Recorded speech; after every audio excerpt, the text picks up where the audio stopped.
Here are the two main reasons people don't do journaling every morning. Number one, they don't know what to talk about, what to write about. And number two, they can't seem to find the time.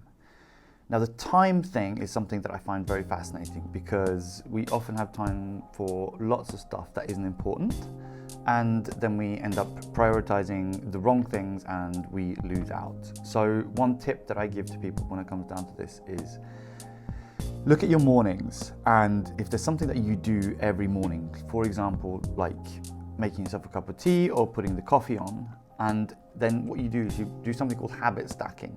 So while you're waiting for the tea to brew or for the coffee to brew, you sit down and you get your notebook and you just start writing. The thing here is, journaling doesn't have to be something that you sit down and write for an hour. In fact, I think very few people sit down and write, by hand for an hour every morning.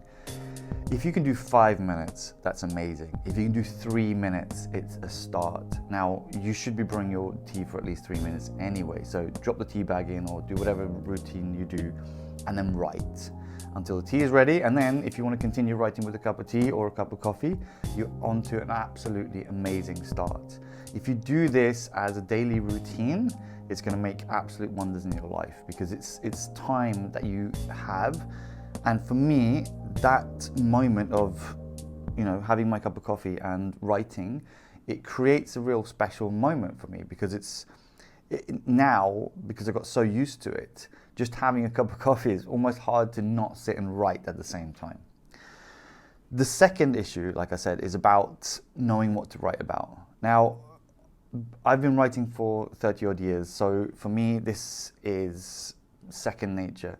I usually wake up and I start thinking about what's going on, how do I feel, what are the reactions in my body, how's my mind, and I just use different techniques. Like dialogue writing is something I mentioned before, which is a big favorite of mine.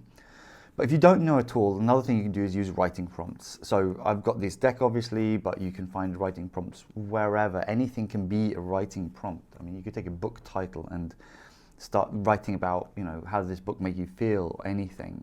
The key here isn't the starting point. The point is the process. So a writing prompt, wherever you get it, is about starting the process, and then you allow that journey to go on to wherever it takes you.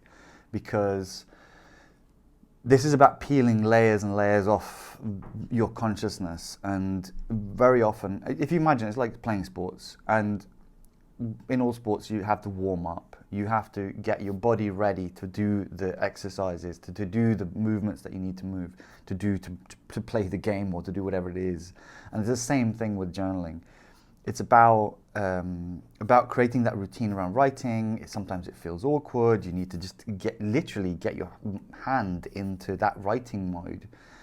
And then the next big step is get your mind out of the way. So often we write so consciously, and you can see that often when you go back and you try to edit, or you see that you spelt something wrong, and if you're trying to go back and edit it, it means you're already in the editing space of your mind. You're not in that flow space. So one challenge for you is, if you feel that way, try to write and deliberately not think. And that means that sometimes you're going to be writing things you can't read back. It might be just scribbles.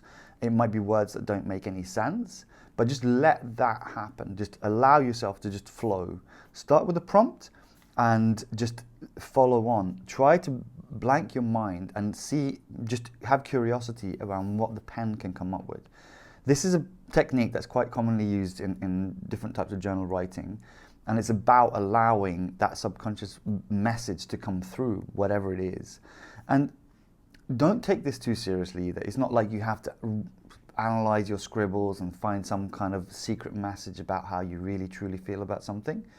Use everything now as a process. These are tools to help you find a way that works for you.